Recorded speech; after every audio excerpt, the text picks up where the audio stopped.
This is Shane, Hurricane Helms, inviting you to watch Rasslin Rage. That's Rasslin, Rasslin, Rage. And if not, what's up with that? Oh!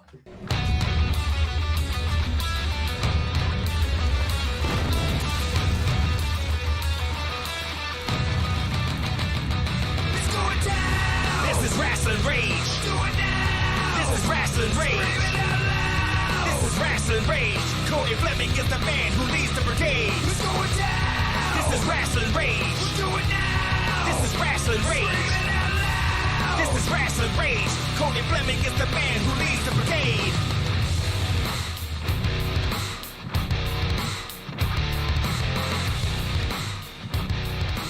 And now it's time for Rasslin Rage with your host, Cody Fleming. Booyah! In the house. Well, we're Flophouse, I think. Is that what we are now? We're Flophouse? Something like that. It's a thing, right? So that's good. So we are Flophouse officially now on Rasslin Rage. However, before I ask Mr. Schwartz here some questions, please do me a favor, smash the thumbs up. If you haven't already, scroll down there. There's a red button. Click it. It's the subscribe button. Subscribe, blah, blah, blah, blah, blah, blah, blah. Right next to that is a bell. If you click that bell, you will be notified 1 half hour before Rasslin Rage or anything goes live on the Rasslin Rage YouTube channel, or when a video or matches become available, you will be notified. And what's better than that? Also, down in the description, you can find Joseph Schwarts' social media so that you can follow him. You can also find Flophouse Wrestling's Facebook and I believe Twitter page as well down there. And then you can also find Rasslin Rage on our social media as well as MIDub. And you can go to prowrestlingtees.com/Rasslin Rage where you can get yourself a sweet Rasslin Rage T-shirt because you're only cool if you got a Rasslin Rage T-shirt. But my man Schwartzy, what is crack-a-lackin'? How you doing today, brother? How are you, man? How are you? It's good to be here. It's good to be here, especially considering where you were a couple weeks ago. So I'm honored, privileged to be here. Well, I appreciate it. I thank you so much. I'm doing a lot better for sure. Absolutely. Feeling better, getting back to it, getting back to work and doing our thing. But I want to ask something about you. Like I knew about you, but I never really seen you wrestle, right? Until the TKW show, Total Chaos Wrestling. And you were in character and you were a bad guy, right? A heel. And I was highly impressed. I mean, I just really loved what you did and how you interacted with the crowd. And there's not a lot of guys that really do that and know how to get the reactions that you do. We'll talk a little bit about that, but I want to know, how exactly did you get involved in professional wrestling? Like, did you seek out training, or was it something you were into as a kid? How'd that go? I actually ran a nightclub in college. I was the manager and event coordinator for a nightclub when I was in college over at Ferris State University. And I wanted to book a wrestling show one night. And I'm no joke, I was in my second year of college. And Jeff King, I had contacted him through a ring rental, and he had asked me if I wanted to, we just began talking, and he said, "You want to train to be a wrestler?" And I'm like, "That'd be awesome, but like, where the hell do you do that?" And next thing you know, like about 2.5 weeks later, I set up he owns a ring. Right. So we set up this ring in this cornfield, and I'm training under a cornfield with the way you'd think Jeff King would train anybody. And him and Face and Game Boy Max Morrison. Now he does the Project Max thing. Get out of here, puppy dog. Sorry, that's my dog. You're good. And a lot of guys came out and they helped me become a professional wrestler. And from there, I moved to Detroit. And at the time, Truth Martini had American Kickboxer at the school, so I worked with American Kickboxer. Like after I was trained, I went to school all over again and took what I guess today what you think would be like the advanced classes or whatever. But Right. yeah, I mean, I have a very large education in professional wrestling. I'm a very lucky man. It sounds People, like it. you know, people get scammed. Some people don't. You know, some people don't have the best. I've just been fortunate enough to have some of the best trainers in the world. Right. Now, I've seen a lot of marketing things from you concerning, helping other guys or girls create their brand and how to use their brand and how to market themselves. Is that something that you learned in college, or is that something that, not only did you learn in college, but progressed on it? I've always the harebrained. I've always been the guy with the harebrained scheme. Like even like growing up in college and I mean high school and middle school, and my lemonade stand had a twist, or like I just always had a harebrained scheme. So right. Then I went to school and I got a degree in business administration, a minor in graphic design, and then I went to school again and I picked up a degree in broadcasting and production arts. So I also have a degree in so basically everything I do contributes to wrestling in some fashion, which is funny because it wasn't planned that way. I just kind of do things as I like them. So I also have a very extensive sales background. I was a very hard power hitter for Comcast at one point. I was that guy that actually went door to door sales, and I was really good at it. And I was the guy that you couldn't believe how I made all that money. So, I mean, I have a degree in business. I have a background in sales, and I have a degree in production and broadcast. So this is just like creating a brand is something I've always known how to do, always had an interest in, and I like seeing other people make money off of like I love unplugging people out of the matrix, if you will. I love showing people that you don't have to work a 9 to 5 if you don't want to. If it's for you, listen. I know there's a lot of people that are like, I can't fucking handle. Can I cuss on here? Yeah. Okay.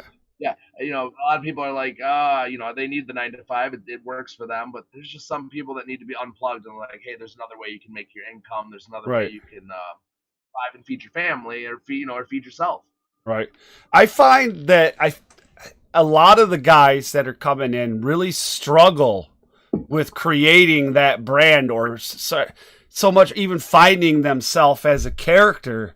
So a lot of the younger guys I see more so. I don't know if it's the hunger that they have to get that contract or whatever it is, but I feel like a lot of the younger guys really do struggle with finding that. Is that something you struggled with, or was because of the business degree it really helped? I mean, I've always been able to sell what I'm doing really well, but if you've seen my career and you followed it at least on the internet, like I was the Hebrew Hammer. I was and then I went from that to a supervillain type character, to a gimmick, and then I went to a time traveler, and then I went to a supreme overlord. So I have changed my brand variously, and I've had to come to get to know myself until I found what I have now, which I'm probably the most happy with right now with what I'm doing. That I have been, not that I haven't been satisfied, but like I guess the point is it's all relative. Like whatever you have, as long as you sell it well, and as long as you're into it, it'll evolve itself. If you're into your character, if you're not into it, just listen to what you like, and it takes time. Some people are more in touch than others. It's really a case by case scenario. But no matter what you're doing, if I could give advice on that, a real quick, like the more you know advice, just whatever you're doing, sell it 100%. You'll know if your heart's into it, and you'll make some money, or you won't. Right. It's Right. That's awesome. Now, I've seen that you've offered seminars before for such things like that, building the brand and the marketing and all that. Is that something that you still do? I mean, I know right now it's kind of because of where we're at with the COVID, but I mean, is that something that you're going to continue doing further down the road? Well, like I hate seminars. My friends actually talked me into doing this thing. And I hate seminars. I just hate taking other wrestlers' money for whatever. Like, I don't know why. Like, I'm sure there's other wrestlers that do it and it's legit, but I hate it. But they talked me into it. They're like, listen, you went to school for it. You obviously paid this much. Okay. So I did it, and I created a 32-page textbook, too, that I handed out with my seminars, because I was damned if I was going to take somebody's money. Right. But would I do it again? Maybe. Right now, I've got so much going on with Flophouse that, like, I don't have the time to focus on that. And if I can't focus on it 100% or even 90%, I don't want to do it. But, you know, I'd do it again. I just, I saw it was hit or miss. It was hit or miss. Some people don't want to, you know, wrestlers don't want to sit through a business seminar. It's kind of funny. Like, some days I was packed, and some days it was, like, no interest. Yeah. I mean, I guess that's the climate we're in, I suppose you could say, right? Yeah, some wrestlers are just like, I don't want to have a, you know, there are wrestlers that want to get signed and let the marketing department work for them. And not mad at them, but when you're down here, you got to play by different rules, see? Yeah, amen to that, man. Right. The struggle is real, brother. For real. Now, as far as Flophouse goes, now Flophouse has been around for a little bit. And now you had one show. Well, you did the outdoor Flophouse as fuck there, right? And now we're going into what, your second or third show now? Second Flophouse show. 2. Flophouse 2.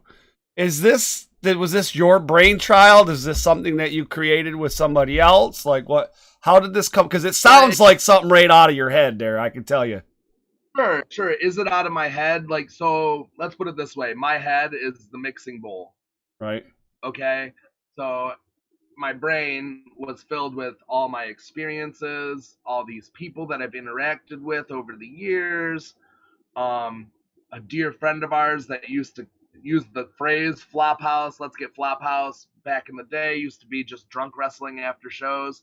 Literally, shows here in Indianapolis that had guys like John Moxley and Ricochet and Chuck Taylor and I was the kosher club at the time, if I can show you how young I was. And baby Sean Tyler was around. We used to get drunk at our friend's house, Drake Younger and all those guys, and we get Flophouse wasted, right? And we wrestle around, and that's where the phrase came from. But like the camaraderie at these parties were really the driving force behind Flophouse 1. It was just, we had such a garbage year. It really just started I was really just going to have like 70 people allowed and keep it small. And I wasn't going to put it on pay-per-view. And we were just going to have a wrestle party to close out the summer. And it grew itself. And I was able to do a couple extra things. And I mean, I'm the sum of my parts. So as much as I'm like, I put it together.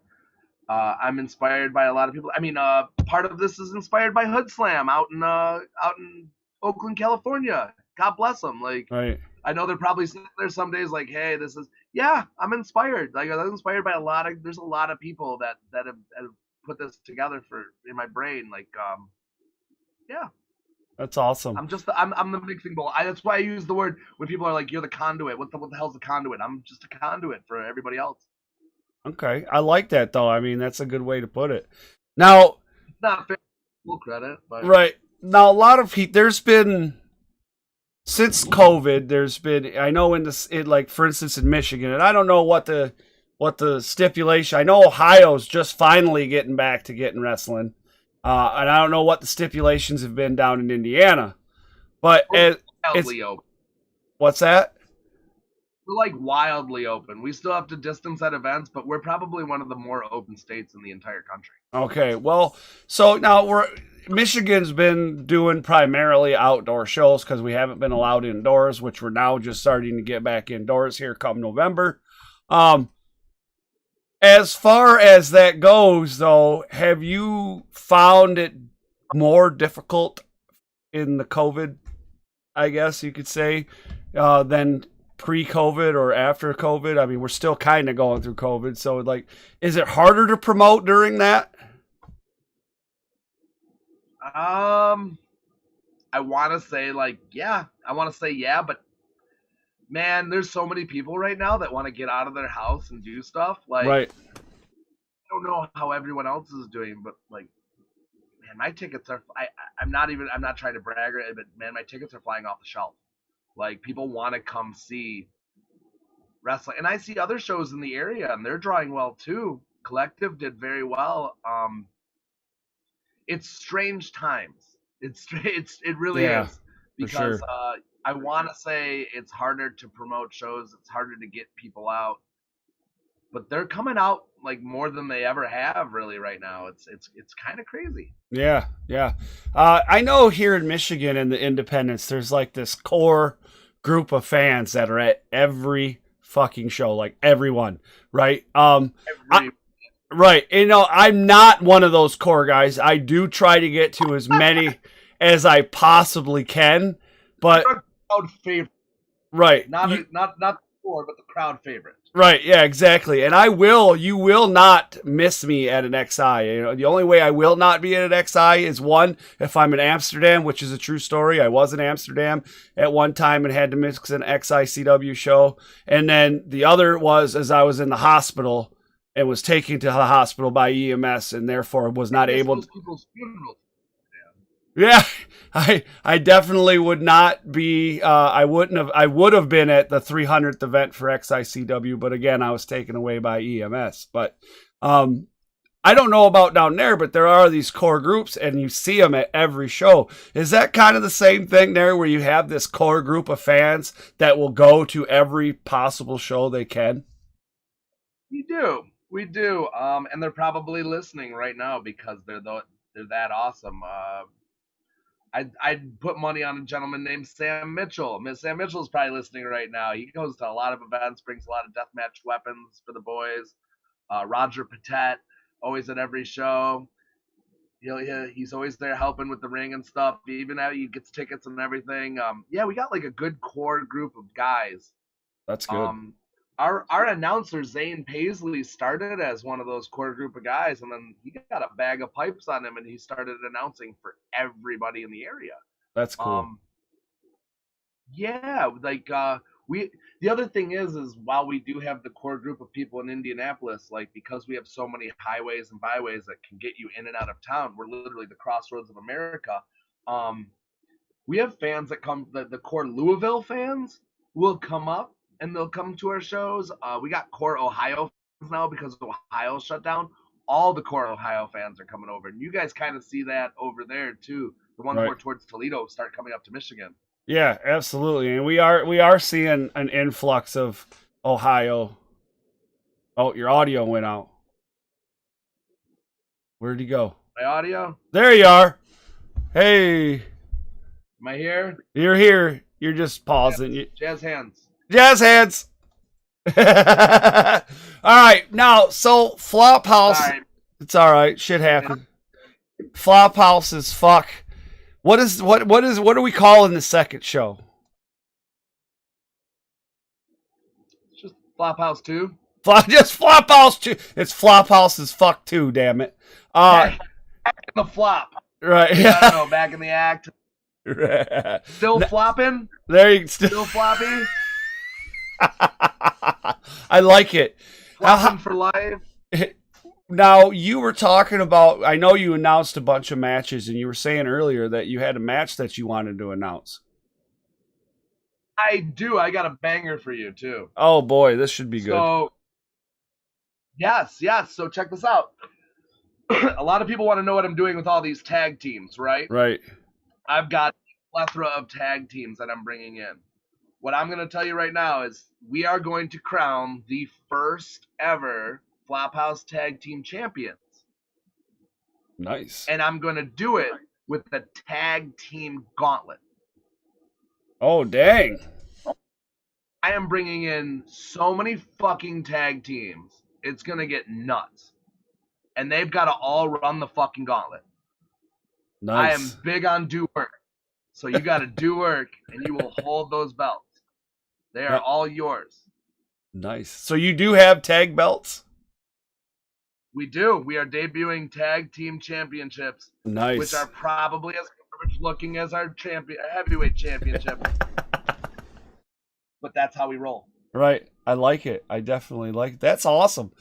Gauntlet matches. I forget who it was, but somebody was mentioning. I forget. I was reading something somewhere, and they was like, they would like to see more gauntlet style matches in the independents. I think it was Mikey Zero. I could be wrong. But yeah, it was definitely, that's something different you don't see a lot of. I mean, you see a lot of the 3-way dances and, a lot of these gimmick matches where, door match, ladder match, but you don't see a lot of gauntlet anymore, man. Or lumberjack. I like a good lumberjack match. Good lumberjack match. Independents have better lumberjack matches than TV. I'll put it that way for sure. Yeah. But good lumberjack match is good. But I mean, I figure a gauntlet match, that way everybody has to put in all their work. You get to see these tag teams put on their absolute best. Or if they don't get to put on their best, they just couldn't cut the mustard. Yeah. And I'll even go further as to let you know that I have told Mickey Knuckles she can have anybody in the locker room she wants as her partner, and she'll be entering the tag gauntlet. No, that's a bad bitch right there. Bad bitch. Yeah. All our broads have. She's probably got one of the. Right. Yeah. She's. I watched her take on. It was Peter B at Total Chaos Wrestling. So good stuff. That was the first time I had ever seen her. I've seen her for a long time, and when I saw her last Sunday at Asylum, AWR here in Indianapolis, she was a woman on fire. And I mean this, and I'm shooting, and I'm not cutting some promo to like promote her. I'm telling you right now, this broad is on fire again. I don't know. I'm not saying they were not great matches or that she just didn't seem herself the last like couple years. And man, lately she is on fucking fire. It's like when Shawn Michaels came back for his second act, and it was like, whoa, this guy's like fucking incredible, and we thought he was just incredible. Like, right, Mickey Knuckles, right, ain't to fuck with right now. Yeah, awesome. She's definitely the stuff. So tell me a little bit about. I know you're originally from Michigan, correct? I am. I'm from Bloomfield Hills. Bloomfield Hills. Wow. All right. So what made you move out of state? Was it wrestling or what? Oh yeah, absolutely. I follow wrestling. Like wrestling, I love pro wrestling. And I just knew wrestling it just wasn't working up there for one reason or another. There's nothing to really get into, just for one reason or another. And you just either accept it or you move somewhere and you go to where wrestling is thriving. You go to where it's really booming. And right at the time, we were working for IWA every week. We were working various promotions down here, and we just had to follow the business. So Randy and I moved down here. Eventually, somehow, through the grace of professional wrestling, we bought a house too. So we live down here. Like, it all worked out, but right. We took a chance on ourselves 7-8 years ago. We just took a chance on ourselves. We lived in our friend's house in the back, like in a spare bedroom. And yeah. You were living the dream, man. And the economy wasn't as good as it is now, but it was turning at the time. So a lot of you guys can really do that. Yeah. Really make it happen. So you took a chance on yourself. Were you renting out your buddy's room or something like that? And no. Our friend was like, just come down here. They allowed us. They allowed us to stay with them. And that's a lot how it works. And it only took about 3 months. 3 months, and we were out of there.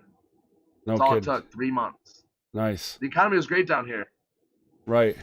That's amazing. I've only been to, I think it was one show in Indiana. I was on the road. I went with Cyrus Satine to a show that he was booked on down there. Movado was on, Dre Jacobs, Justin Dream. I forget what the name. I think it was UWF or something like that. I think it was out of I can't remember. South Bend. That's it. South Bend, Indiana. So, okay. There's a couple shows that run out of South Bend. Yeah. But I had never been to an independent outside of Michigan before, so it was a different experience. Crowd was a little bit more old school than I'm used to up here. We're loud and very boisterous. Well, at least I am. I don't know about everybody else. I like it that way. I know it. Yeah. I know the Flophouse crowd is boisterous. I know, you go to IWA or Asylum, they're pretty loud. Unless you give them some technical stuff. Right. But yeah, it's always had good loud fans. Yeah. Now you are, you're doing your thing with Flophouse. You're currently taking bookings. I know that you will be in Michigan this weekend. I am. For Total Chaos. Yeah, you're going to be here for Total Chaos. Now, I'm not sure. I don't think there's a show Sunday, is there? Are you here for Pro Wrestling All-Stars? No. All right. So, and then I know you're coming back in November for, I don't remember the name of the promotion's name. It's a new promotion out in Coldwater. Oh, that's actually Halloween night. Yeah, that'll be out in Halloween night. That's Pro United and 3 other companies that I can't remember off the top of my head presents. Sorry, I know that's the worst promotion ever, but there's so many companies. That thing. I just saw Cyber Pro United. I'm like, hey, CPU. Yeah. So there's that. I'm wrestling Jake Christ. Yeah, that should be a good time. Guaranteed Banger. Yeah, former X Division champion. Yeah. I've known Jake a long time. I've wrestled Jake as a tag team, and when I was young, and I'm gonna wrestle him as a singles competitor now that we're wiser. So, how long have you been? How long have you been in the business now? 14 to 15 years. I mean, depending on how you want to test experience. There was a little breakage in my first couple matches, and over my first year was more scattered than anything, but I was also reffing every weekend at least. If I wasn't, my trainers made me be a ref, so some people don't like to recognize that, but I was reffing and wrestling my first year consistently. Right. So 14 years, 16, man. Depending on that's a decent amount of time, and you don't do anything else. You just wrestle, right? No, I have a job on the side. I work in a kitchen these days. I like to cook. I like to. It's like a small part-time thing for keeps my mind occupied. Right. You're a cook, huh? You like to cook? Do you do the barbecue thing? Uh-oh. Where'd he go? Damn it, Jim. He froze. Gotta love it. The internet. It's a wonderful thing. Well, while we get at this technical difficulty here, maybe he'll come back and his internet will come back through. Yeah, his internet paused out. But don't forget, down in the description, his social media links are down there so that you can follow him on social media. Don't forget that you can also... Oh, I forgot to mention, Michigan Independent Weekly and Rasslin Rage now have hats. I don't have one here right now, but we have hats. You can get a hat for $20, or if you would like to get a first run MIW T-shirt, I only have a very limited amount available. You can get a T-shirt and a hat for $35. There's new T-shirts coming out. You do not have to pay up front, but if you would like a new T-shirt, please let me know. Let me know your size. I'm paying for them up front, and then when they come, you can pay me. But good stuff. I already have a few people that said that they want the T-shirt. So now it looks like he may be having some technical difficulties, and I'm not exactly sure. Obama net, yeah, definitely. But I do want to say again, don't forget that you can follow him on social media. You can also see him in action this weekend at Total Chaos Wrestling. All right. If you watch MIW episode 58, right here on the Rasslin Rage YouTube channel, you'll find a link down below of that video right to Total Chaos Wrestling's Facebook page, where you'll find out that they are having their show. Oh, I hear them. Hello? I hear you. Can you hear me? I hear you now. Sorry, my Wi-Fi died. It's all right, dude. I went downstairs and pulled the cord a couple times. I was filling the gap. You know, I got a few years now, so I know how to fill the gap. You know what I mean? I like it. I need you to fucking fill in time. Fill in time. Schwartz is fucking bailed on us and just doing dabs in the corner. God damn it. That's awesome. I was telling everybody about, you know, we're going to find you here Saturday if you want to check them out. You know, you can search Total Chaos Wrestling on Facebook. They have a Facebook page, and I believe they have an event page up too, where you can find information where you can pay for a ticket, or you can get your ticket at the door. I believe they're $20 at the door. Who are you facing at TKW? So they're letting me do something that I like to do, that I've always wanted to do. I've always been a fan of the open challenges. Oh, okay. I like you're only as good as what you know. So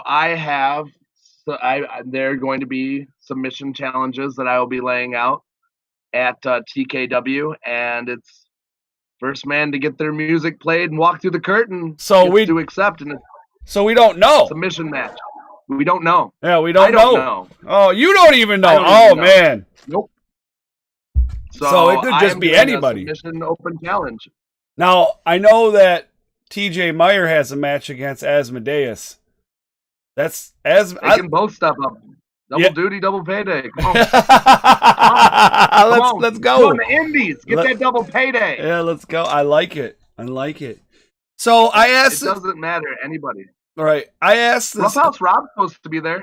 Yeah, I heard he's going to be there. I love Rob, but I'll tap his big ass out. So I asked a question to, you know, this is your first time on the show. I ask usually about goals and things like that. Like what are some of your goals going forward? You know, 2020's almost over. Fuck 2020. That's my view on that. Going forward outside of 2020 and into 2021, where we can get back to some wrestling. What's some goals that Schwartzy has? I want to say international. I'd love to go over to the UK. I'd love to do some international stuff, but that's obviously, I'll say I could probably accomplish it. It's pending on the state of the world. Right. I want to have the best wrestling matches around. I want to be one of the guys that's known as having some of the best wrestling matches. If I'm stuck here in the States and I can't go anywhere, there's a reason that I'm working with Sugar Dunkerton at my show, or Shug D. I think that the idea of what a good grappler is always been associated with a trunk wearing dude from Ring of Honor who says he's the best in the world with kick pads, and that's not what the best wrestler / grappler is in the world. In fact, I think Shug D is one of the best grapplers in the world, and he's got a lot of flavor to him. So I want to bring more flavor to professional wrestling, but in order to do that, I need to be known as one of the best wrestlers, grapplers, catch artists in the world. And I've got a long way to go because I have to reinvent myself this many years in the business. But I'm willing to do it, and so far I think I've held up my end of the bargain to myself. So if I can't go international, I want to be known as one of the best wrestlers in the world with what I'm doing. Absolutely. As Schwartzy. That's not a bad goal to have. Now, one more question I want to ask is, because, 14 years in the business, and some guys will say that's not a long time, but I think that's a pretty good amount of time. It's really not once you start doing it. Right. Like, it doesn't even feel that long. Well, I'm a martial artist, and I've trained for 8 years. And I'm a second-degree black belt in Tang Soo Do. At 14 years, you'd be considered a master, right? a master rank. Okay. Sure, in karate. Right. Now, with that, what is a piece of advice that you would give yourself when you first started? See, I traveled a lot, so it wouldn't be to travel more, but I would just say, when I read this today, a flower doesn't stare at the flower next to it and watch how it grows. It just blooms. I would just run your own race. I would stop comparing yourself to other people. I would stop worrying about what other people have, what accomplishments other people are having, and worry more about what I can accomplish myself. I would stay in my lane. I say that a lot now. Stay in your lane, young Schwartzy, and work hard and just seize your own opportunity. Stop worrying about the next guy. That's a really good one. I like that, man. I like that. You won't have a lot of heat with other people. You won't worry about other people, and things won't be so grand as an issue unless it pertains to you. Right. And that's where the work begins with you. Absolutely. I like it. That's a good one, man. That is great. So, again, don't forget, down in the description is links to his social media where you can follow him. Looks like the dog wants... There we go. Dog's making it... So, let's see here.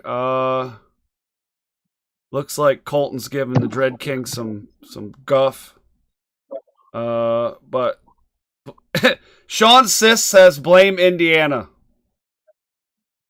We always do, don't we? But at the same time, we wouldn't. Hey, Indiana's a not catch 22. It's a 50-50 shot. We might have our blame, but I mean that's because we have so many wrestlers from the area. We got some good stuff here. We're turning Indiana around. Mayor Nate Webb. Mayor Nate Webb. I like it. Nate Webb. Nate fucking Webb, dude. Nate fucking Webb. Yeah. I met him at an Evolve show, dude. He come out of nowhere and was all of a sudden standing next to me. I'm like, that's Nate Webb. His name's like Webb. I'm like, that's cool, dude. And then they start playing his song, and I was like, I'm just a teenage dirtbag. I'm like, yeah. It was cool, dude. Infectious. Right. Yeah, he's a good dude. So, thank you so much for coming on. We're definitely going to have you on again. I love doing series interviews. I really do. It's like you create this relationship with people, and each time you have them on, it's like it's a different conversation. You know what I'm saying? But it's better. We're gonna build the 2 leather chairs, and we're gonna have like a Barbara Walters thing. You and me. We're gonna get to that. It's gonna be fucking epic. It'll be the Barbara Walters Michael Jackson interview where we're in the fucking palace. Nice cold glass of water. Table. Some dabs. So I love dabs, dude. All right, everybody, please don't forget tomorrow I will be joined by one DBA. We're going to... I'm listening. I was there. Right. That's all I'm going to say. Right. We are shooting the shit with DBA. And yeah, it's going to be a shooter. He's pissed. That's all I know. He's pissed, and it ain't at me. So, no.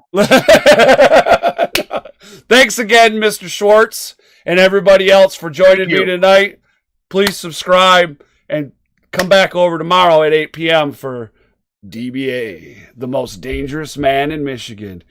I'm Cody. That's Schwartzy. You're watching Rasslin Rage on r2youtube.com. The letter R, the number 2, YouTube.com. We'll see you guys tomorrow.